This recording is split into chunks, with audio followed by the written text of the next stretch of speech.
For me, Eubank was in survival mode from round 2, round 3. Conor Benn was much better, or are we going for Eubank Jr. was disappointing, or both? Eubank's lost on purpose so they can have the trilogy. Well, it wasn't a fight, it was one way.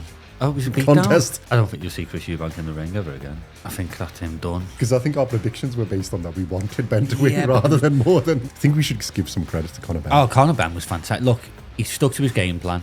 He did what he had to do.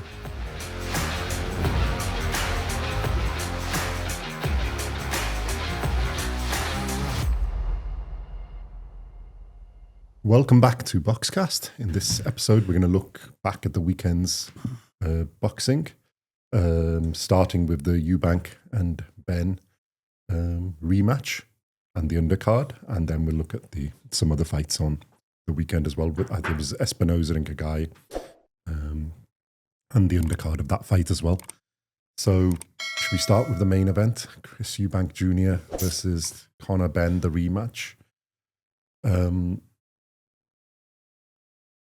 Scorecard first. What was your scorecard? 118, 107. Mine was 120, 106.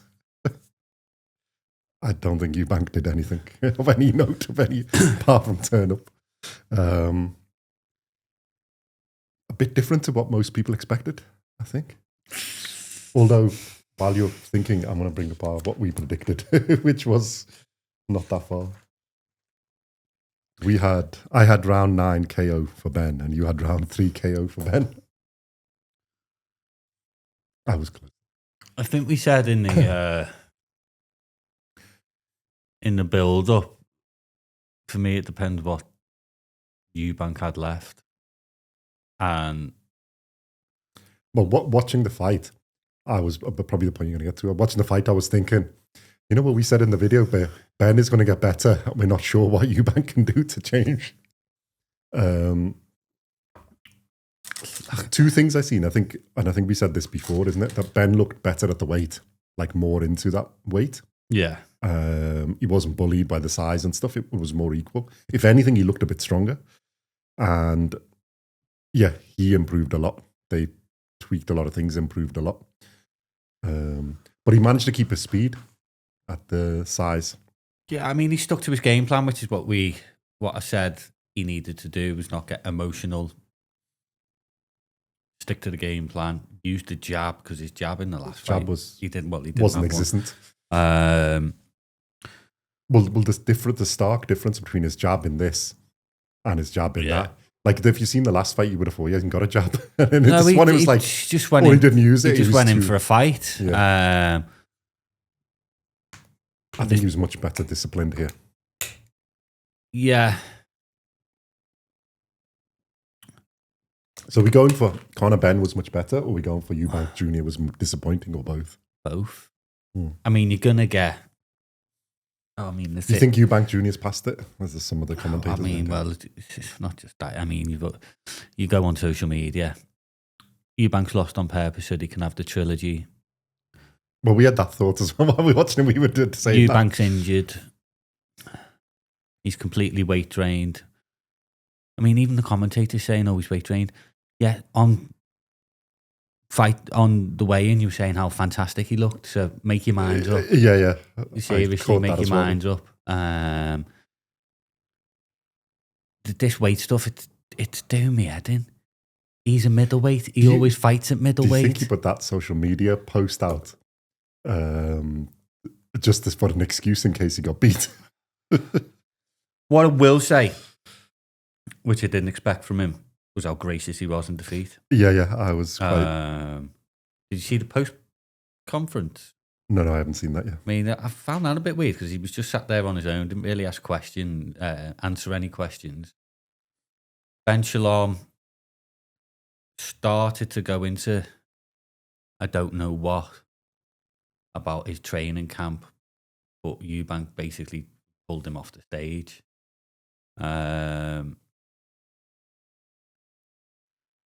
Well, they were all saying it's gone really well, and then, like you said, the things say it's really... I mean, he's fought middleweight most of the time, and he's gone back. You know, yeah, he's hovered between super middleweight, but he's not. It's not like his first fight here, isn't it? If we go, he's had like 4 or 5 fights at this weight, 2 all right at these, but he's had fights before at that same weight.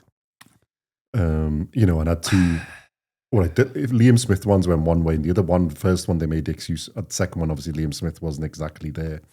Fair enough, but you're still there, and he's had fights before that. So, I mean, I think the weight drain thing is a bit of a no. I think from what it was, herring. as I said to you, that first fight took everything out of him. Yeah, I think it's Everything. taken way more out of him than Conor Benn, and I think he actually gave Conor Benn confidence. He's that he can 36 stand. years of age. Yeah, You have a war like that at 36 years of age. it takes it out of you. It You've got does. you haven't got the time to. You're not going to recover as fast as the younger guy. Me personally, I don't know. But for me, that's what beat Eubank is that first fight. I think Eddie Hearn and Conor Benn said it as well. I did think Conor Benn took his soul. Yeah. I don't think Eubank can pull the trigger anymore. I really don't. Has he got an injury? I don't know.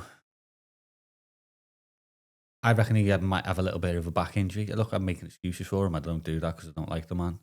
Yeah, I was just going to say, but there was no... Because I think our predictions were based on that. We wanted Ben to win rather than more than... There was no snapping Eubank punches. There was no hip rotation. Yeah, it was just like he was throwing his arms out. Square on a lot. Every time, and I was saying through the fight, I watched it with a couple of friends. If Ben puts a sustained attack in, he could get him out of here pretty quickly. Yeah. But Ben didn't. I think he stuck to the game plan. Well, I think he had a few wild swings, which was a little bit in the middle, and then he's got back on track. Because the only time he looked vulnerable when he was at wild swing, and then he did get... Well, he didn't get caught on that many, to be fair. His defence was really, really Eubank good. didn't get caught clean until the 12th. Yeah. Really. Well, it was mainly because he was jabbing, isn't it? It was jabs and body shots. Yeah. I mean, he got hit with a lot of body shots clean. Which, the body work was fantastic. Look, it was nowhere near the first fight. Let's be honest. Well, it wasn't a fight. It was one way. Oh, it was a contest. An absolute beatdown. I was saying to my son, I was watching with my son, and he was watching, and I said, basically, that's the most one-sided I've seen a fight. I said, I can't give him a round. I don't see one of the judges. Yeah, it was a really bad scorecard. He had it 110, 116. I can't work that out because there's 2. It's a 10-7 in the last round. Yeah, so that's like... Somebody's been paid.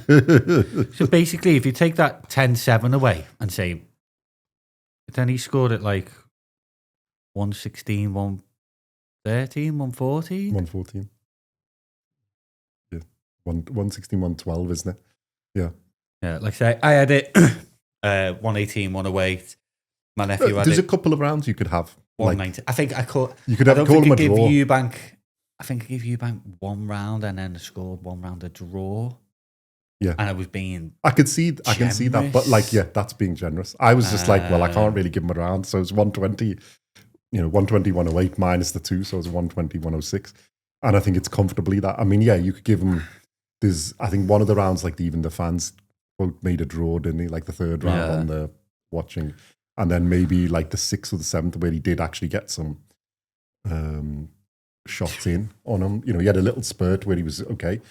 The thing is, he did it at the right time, which because you forget a bit. But if you actually go over the whole round, it was basically Ben until that little bit. And then he was trying to steal rounds near the end, which I think they were warning Ben in the corner. The fight become a bit boring because, and this is what happens, is when you go in survival mode, which for me, Eubank was in survival mode from round 2, round 3. I don't think he took a step forward.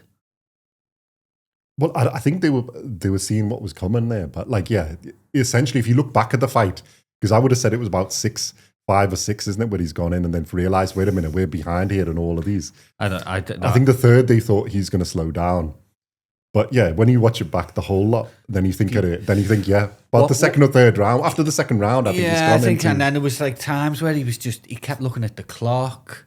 He kept looking up as well. It was just you don't want you're surviving here. As soon as you start looking at the clock, unless you've got someone here to see how much time you've got left to knock them out, you start looking at the clock. That's how long have I got left to survive? Yeah. I mean, he was me lucky on personally. timing at the end of the last round because basically he was out there then. The first knockdown he was more because his legs are completely gone. As you can see it on his face, he's gone. His legs were just. I think we should give some credit to Conor Benn. Oh, Conor Benn was fantastic. Look, he stuck to his game plan. He did what he had to do. He worked the body really well. He used his jab really well. He boxed him. There was a lot of pressure on the young man, but he's looked so different this whole build-up. He looked much better. Like I said, I think he was much better in the weight because when he seen the weigh-in, and like we were saying then in our like time, I think he looked better at just like more natural in the weight. And I think they, like his dad said, they've had a really good camp, but they're really confident before it. And then he's just stuck. Because I did think he was going to, about the round, like when Eubank started getting into a bit, the round 5, 6, 7, I thought, oh, he's going to turn it into a brawl. Because they had that little spat, didn't they, where they went. But then he reset and went back to boxing. And you just thought, you won every round. You don't need to do that. You're so far ahead, just box. Yeah. I mean, yeah, we wanted to see a knockout, let's be fair, but still. And he did, and then like I think he was really good in the latter rounds. He's got back on it. He's taken his corner's advice, and then the last round, then all right, fair enough. Now go for it. And then he had the opportunity. He got him there. I think the clock saved Chris Eubank. I don't think you'll see Chris Eubank in the ring ever again. Yeah, see, I think that's him done. Like he was. Conor Benn was really, really good. No, he wasn't. Well, he sort of shut it down and said, didn't it? Conor Benn was good. I was just listening to Dave Allen. Like Dave Allen said, if that had been Nigel Benn in there, Nigel Benn had got Eubank Jr out of there in round 1. Yeah. He was that poor. You're talking about Conor Benn going back down to 147. They're saying, no, it's going to be an issue. He's going to go to 154. Look, I'm a Conor Benn fan. Ennis, Ortiz, Fundora, they take care of Conor Benn on that performance quite easily. Well, on any performance, I don't think it is. 147 is what he said at the end of the fight, isn't it? So I think if you go to there, welterweight, he has a chance. I don't think a super welterweight. He could retire.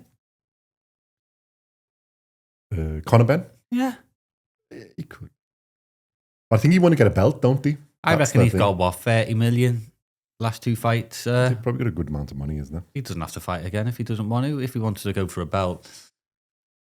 I think he's looking at welterweight because welterweight isn't quite as stacked as thingy. And I think it was Barrios that he's called out, isn't it? I don't think you'll see him back in the ring till end of next year.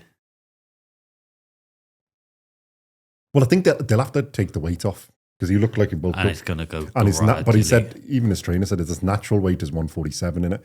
I think if he goes for 154, that's a bad move because you've got, Ortiz, Fundora, Madrimov, Matazaliev, Zayas, Ennis, blah, blah, blah. And then there's others, it's a stacked division. So the one to go for if you want to win a world title is 147, where you've got like Lewis Crocker. That fight can be made tomorrow because he's in Eddie Hearn's, under Eddie Hearn promotions. Barrios, Crocker, Brian Norman Jr. and Rolando Romero. You've got, there's at least 2 of theirs you've got a good chance versus against. Ryan Garcia is a good fight. And then there's, if, what's his name? Who's fighting Brian Norman? Haney next weekend. So you've got a Haney, and I think, so there's enough, like you can get a belt and then there's enough big fights. Yeah, but I don't think he beats it. Maybe Barrios, maybe Crocker, but I don't think he's got. It's how much it's going to take out of him going back down. Yeah, they've got to take the time to get down. I think if they rush, that's why. I think they will. They don't need. Like I don't said, think he's not in a rush. I don't think you'll see him back in the ring till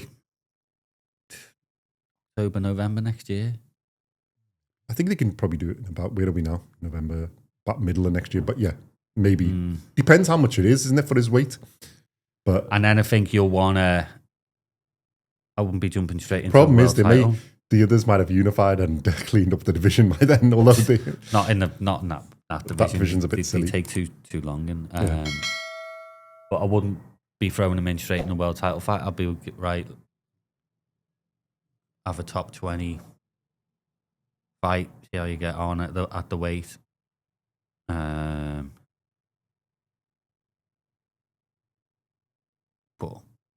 Oh, well, what's his name's in here as well now, isn't it? Well, we're going to speak about next, isn't it?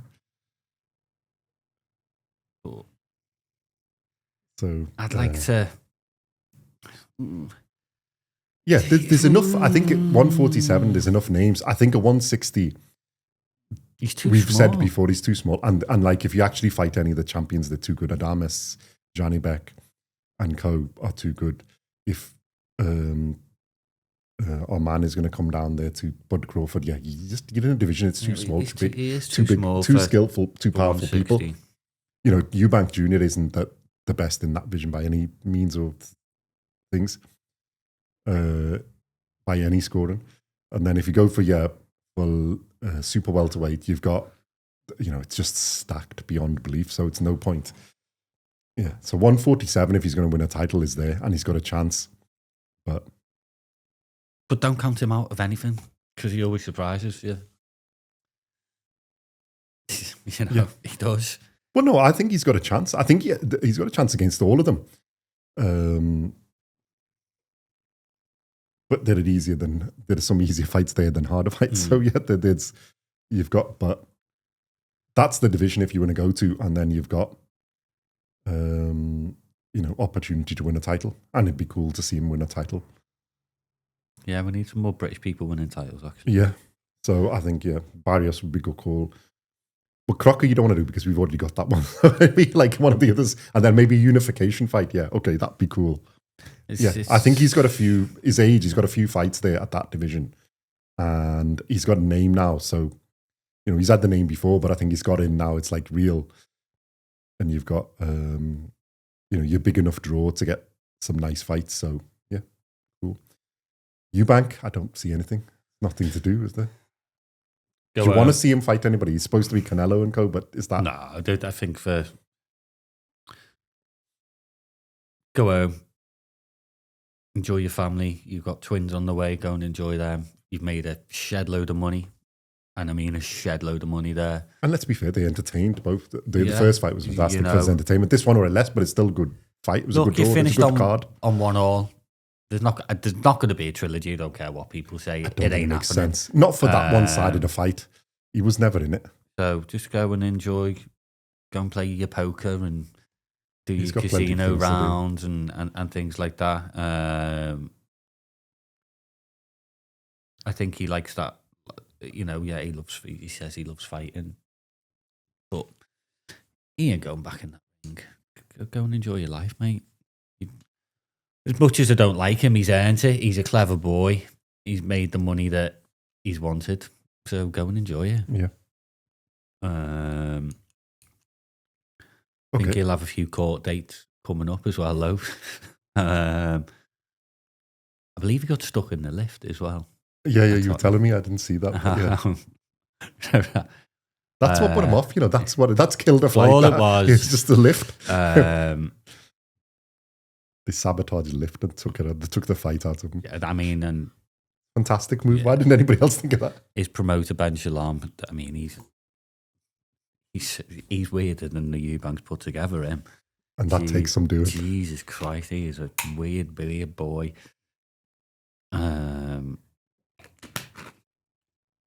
So anyway, we got the right answer. We didn't get the right round, but that's fair enough. I think we wanted those, but yeah, we both said Ben. I think what you have to appreciate here is. And I think we were right that he was going to one who's can improve and did improve. You've got closure on the Eubank Ben story, which has been 30 years? Long time. Yeah. Well, it's a first win for the Bens, so well done. So yeah, you need to put it to bed now. There's no issue there. Yeah, I think it's been fantastic. The build-ups have been, even from like Ben Eubanks, the seniors of their very first fight. Yeah. The build-ups have been fantastic. They've been fantastic for British boxing, and the sons I've carried it on, and I don't think you will witness something like that again. Not in our lifetime. I don't think we will. Well, it's a unique event and a unique experience, and they have lived, and they didn't make a board. What was interesting is Nigel Benn said that's the last time he's in Conor Benn's training camp. Yeah, he's going back to Australia to be with his family. So for him, that is the end. the end. Well, Conor said it as well. It's only Eubank who left it because he's got no other fight other than that. And I think, and I don't think anybody's now. It's going to be there. Settled. He'll like, see no, through it. It's over. You finished 1-1. Just walk away. Yeah, you made a shed load of money. Congratulations to both. Yes, the first fight was sold out. Both the first fight was phenomenal. Second fight, it wasn't. Well, it was a better boxing, but it was just one-sided boxing. It was just one-sided. The man's pulled off his game plan properly. The build-up's all been entertainment. The pair of them have been fantastic. Mm-hmm. So yeah, credit to British boxing wins. As far as we sold out 60,000 plus stadium, sold out twice. So yeah, well done to him. And it'd be interesting to see pay-per-view numbers as well. So yeah, let us know in the comments what you think of the fight. What you think, Chris Eubank Jr. Are you Eubank Jr. fans? Do you think there's excuses? What do you think of Conor Benn? The scoring. Do you think that judge was a little bit like friendly to the score? What you think? What you think the score was, and what you think both of them should do next? What Conor Benn should do next, and what Chris Eubank Jr. should do next? And we'll keep an eye out for that. And yeah, the next fight on the undercard, and another guy in 147, or two of them, Essuman versus Catterall. Catterall started like a train, won the first 4 or 5 rounds, and then Essuman started coming back into it, and looked like Catterall had gassed out a bit. Was it Dave Allen that said he'd seen them sparring, and he basically predicted how this fight was going to go? He said, Catterall's going to... Well, they've been sparring partners. He said Catterall did the same thing, just basically destroyed him for the first few rounds, and then Essuman comes back. Well, his engine is fantastic. Weird ending. What do you think of that, though? Well, the thing is, when you see it the first time, it looks like he's knocked him down. Then the commentators are speaking, so they put you off, and they show the different angle, and it looks like he's hit him. He's gone down, then hit him. And then you watch it back and they show the other angle, and he's actually punched him to knock him down. He punched him to knock him down. He stood back up and then hit him. Even if the referee had said, stop fighting, take a step back, blah, blah, blah. They weren't big, powerful shots. No. The damage was done before, not in the after ones. So I think it'd have been the same result. Yeah. I think Essuman was gone by then. And it was his nose Catterall only really slowed down because he had the bleeding. Yeah, his eye was closed up, basically. Essuman looked like he'd just pulled his head out of a hornet's hive. Yeah. And yeah, it's a good win for Catterall because Essuman, a little bit. Well, he changed his style a bit. We've said before, how many times have we said about him that you want him to go up? Yeah. So yeah, you're going to get hit a little bit more, and I think that's fine. But he didn't actually look like he was that damaged. I think he's. He got it. The cut was a little bit, but other than that, I think that's a good confidence boost for him because he said it at the end. Because I thought, we've said, does he believe in himself and do it? And he did say, yeah, like I've got to get to opening up, the confidence to open up. We've always said he's got the ability there. It's whether he can do it. So it's whether he can continue that now. He's got the confidence to open up because he didn't, in other fights, he hasn't really done whether that's the move up in weight. Well, move up in weight and I think helped. The trainer change, isn't it? Because he's with it's Boots Ennis's dad, isn't it now? Yeah. What's his name? Bosey Ennis. So it's a little bit of change of style, and I think then he can be, because he's got something in there. It's whether he can unleash it and get it out. But again, you're in the 147, and if that division then could be, look, he could go and fight Lewis Crocker. Yeah, that's an easy fight to make for Eddie Hearn. Well, I think they were looking at Barrios as well. He could go and fight Barrios. Oh no, actually, what did he say? Actually, they're looking at the winner of Haney and Norman. Yeah, he's got options. Well, that's a huge fight. That's less chance, but it's a huge fight, isn't it? So, like you say, he's such an awkward, horrible fighter. You never count him out of anything, really. Well, if he lets his hands go, he's got a chance. Yeah, and if he can he's carried the power there, obviously, because Essuman is, no slouch. He's a tough guy. He's huge as well. And we know we can box, but if you can unleash both in a balanced way and be defensively, responsible, yeah, obviously you got to take some risks to get the other guy to open up as well. Yeah, I think that's a thing. That'd be a fight. I'd like to see what his next move is, actually. Yeah. Don't wait around too long like he did last time. I think he waited a long time to get his title. Well, I think last time. Eddie Hearn was on it, isn't it? They're going to be like, they're going to aim for the winner of Haney and Norman, and I think that's like, yeah, that'd be cool. That's a good move. Haney's going to be awful. Yes, that's why I'm hoping Brian Norman wins.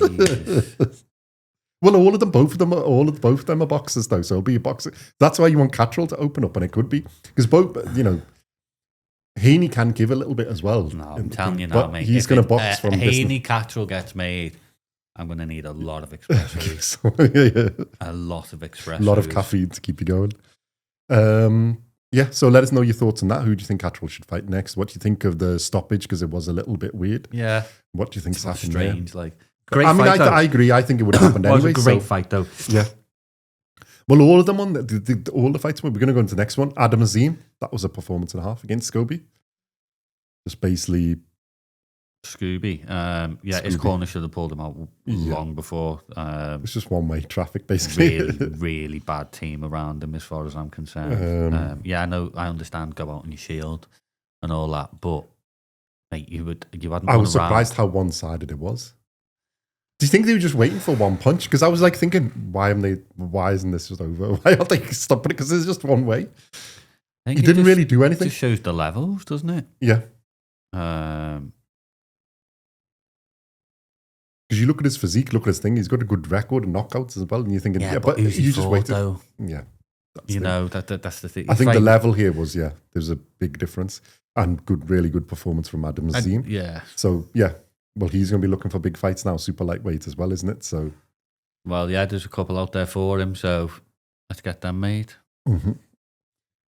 Richard Riakpore against Welch. Yeah, well, actually, Welch came out quite more brave than I thought he would have, and actually caught him quite a lot of times. Well, on the gloves and things, and I think he took him reasonably well, but he did put some good punches, and then Riakpore just seems to have switched and boom, done.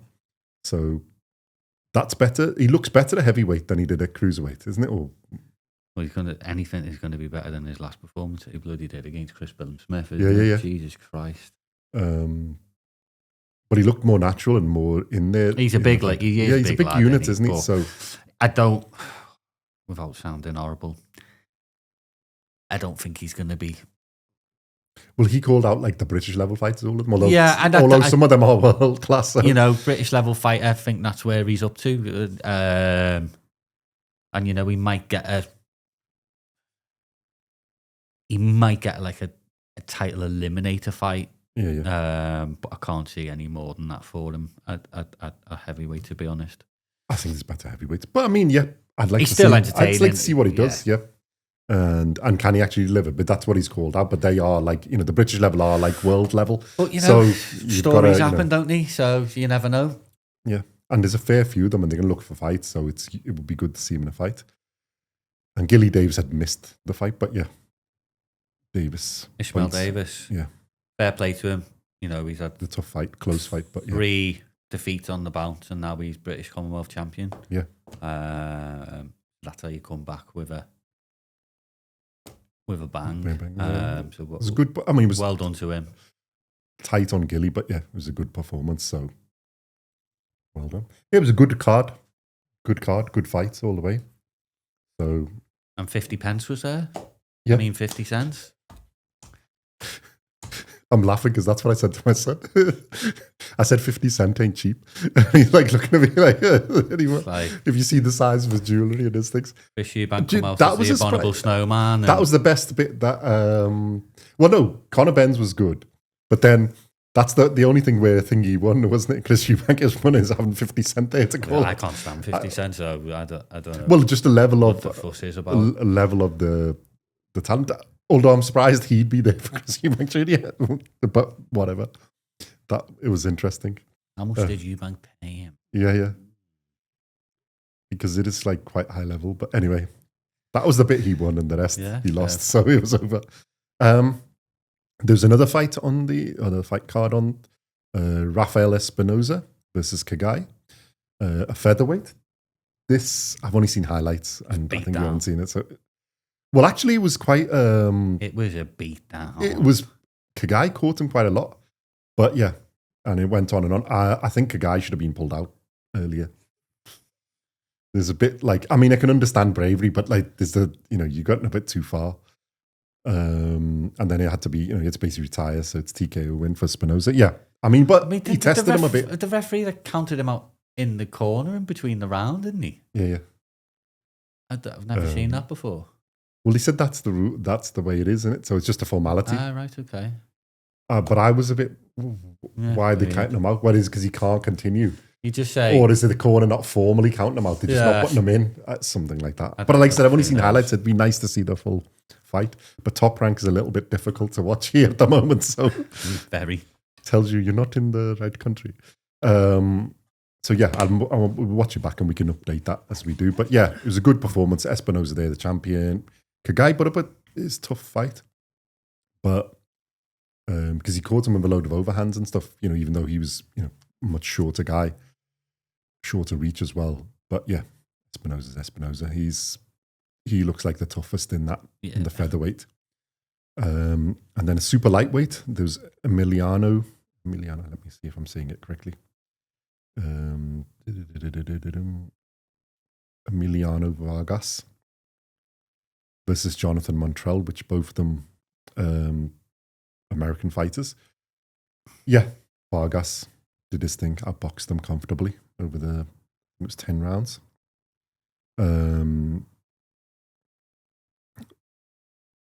He looks quite good, up and coming, super lightweight. Montrell didn't really do anything. Couldn't even touch him, really. So yeah, one to keep an eye on, Emiliano Vargas. Espinoza good again in featherweight, so hopefully they'll do some unification in that division, although they all seem to be waiting for a certain somebody to come up or whatever they're doing. I don't know what they're doing. They all want to keep the title for the big payday, but although Espinoza has said he wants to do, so we'll see what they do next for him. Ania Vargas is one to keep an eye on, super lightweight. He's good, looks pretty good. I don't think he's in the rankings yet for there. But there's a good fight coming up on there. There's a Sabriel Matthias and Dalton Smith. I don't know if we've done a video on, but it's an interesting fight in that division. And then there's a lot of people in that division. It's pretty stacked. Oh, yeah. And Adam Azim in that division as well. So yeah, let us know your thoughts on those fights. If you've seen the full fights of the first card, what you think of those. And the results, what you think of Espinoza and Khegai, should have been stopped earlier, and Emiliano Vargas as well, one to keep an eye on. And we shall see you in the next video. Thank you very much for watching and listening.